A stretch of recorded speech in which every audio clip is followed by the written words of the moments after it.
Our next storyteller is Mohannad Elgamal. He's a postdoctoral scholar at the Children's Hospital of Philadelphia, working as a researcher in the radiology department.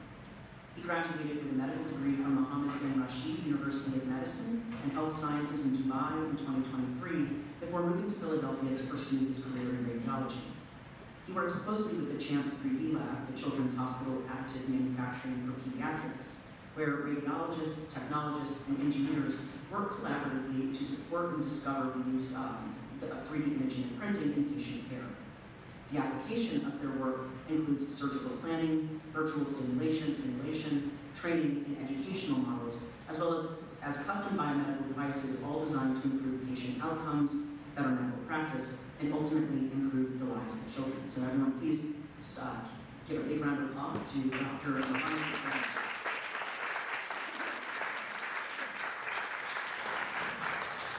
Thank you, everyone, and thank you for this opportunity. I grew up in medicine, so my father is a doctor, and a lot of my parents' friends were also doctors, so my childhood friends were sons and daughters of doctors. And we grew up in this compound behind the hospital where our parents worked in. So it makes sense when I tell people that my childhood backyard was a hospital. And growing up in medicine, I was raised in an environment that inspired curiosity and community.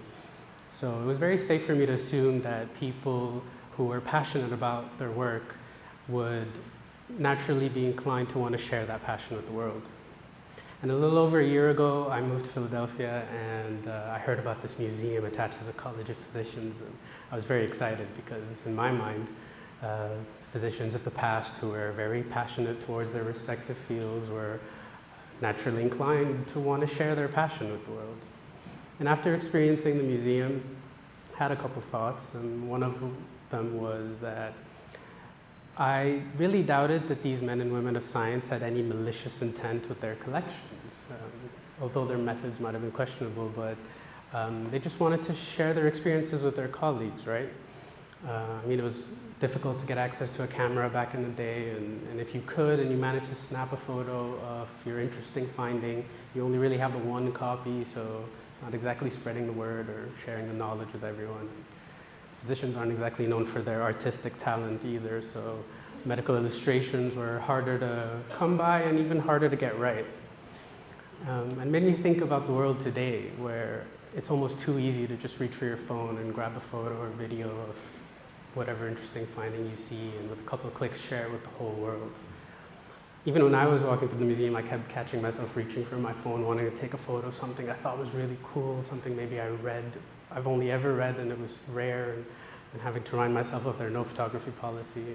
It was maddening, but I get it, because in medicine we sometimes get carried away by the science, and for us caregivers with pure intent, we sometimes have the subliminal fear of ever forgetting that first and foremost we treat human beings and not just cure diseases or solve cases. And I was lucky enough to have studied and practiced medicine in an era that prioritizes first and foremost patient-centered care.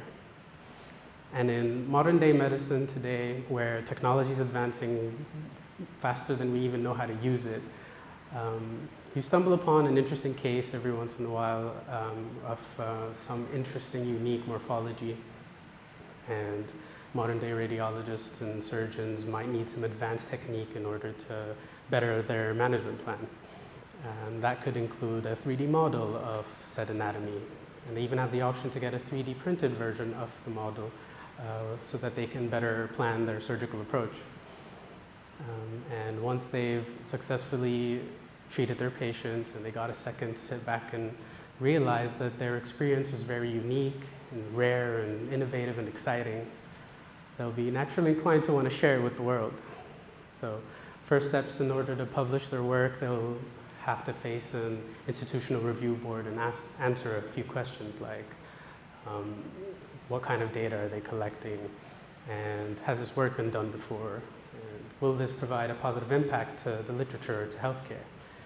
And then even more important questions like, what steps will you take in order to ensure the protection of your patient's privacy and data? and the confidentiality of your records. Like I said, technology is advancing faster than our ethical dilemmas can even keep up with. Like, what if I want to use artificial intelligence to replicate my patient's unique morphology, but just change enough that it's no longer them and it's no longer identifiable? Am I blurring ethical lines, or is that acceptable? Or what if I just want to segment the pathology of interest and remove all surrounding tissues? And what I'm left with is barely even considered tissue. So am I violating any HIPAA laws, or is that acceptable?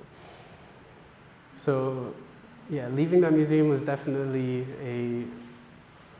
it left me in a conundrum. I kept wondering to myself, if we ask ourselves the question, what steps are we taking in order to ensure that we're doing right by our patients when we introduce all this new technology to their care plan? And how do we make sure we don't end up as ethical dilemmas in a museum one day? So, thank you.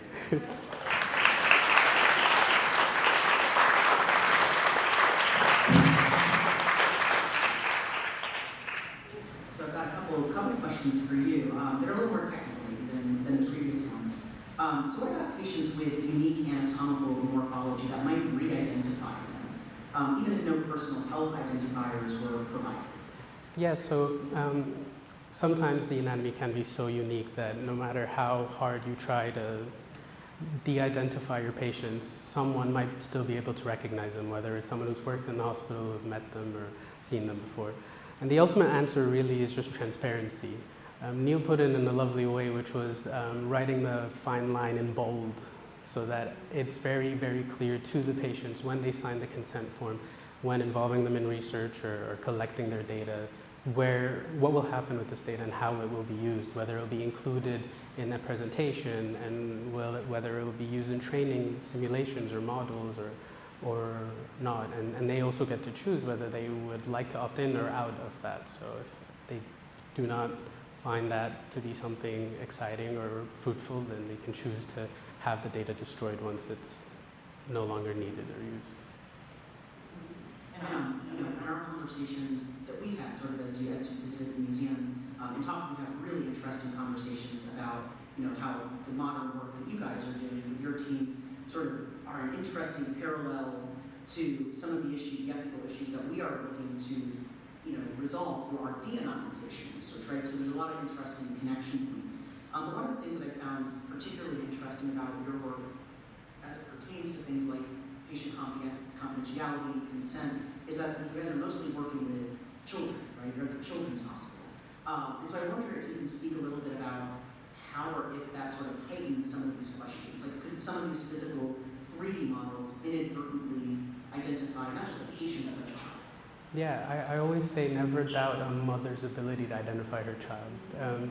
And family members too, they're really good at, even from just like a photo with a shoulder, they'll know if it's their child or not. So being very transparent about how this data will be used and how it will be applied. If a 3D model will be created, then what will happen to that model, what measures will be taken to de-identify it, and what will happen to it afterwards, so they get to keep it, or do they want it destroyed, or are they okay with it to be displayed. All of this will be very clearly stated in the consent form that we usually walk through the patients and their family with. And if the child is over 7 or 9 years old, then we also explain this very clearly in very simple language to the child. We call this assent, where we explain it to the child, and if they choose to not participate in this research, or they don't want to, then they can say that very clearly. And if they would like to, they can scribble on a paper, pretend to sign, and that way we've gotten their assent as well. So everyone is involved and everyone is informed, and even the dilemmas that we don't know, like we don't know what might happen if we involve AI in this care, and if a data leak will happen, that is still something we should disclose. So what we know, what we don't know, everything has to be as transparent as possible. Well, thank you so much. Thank you.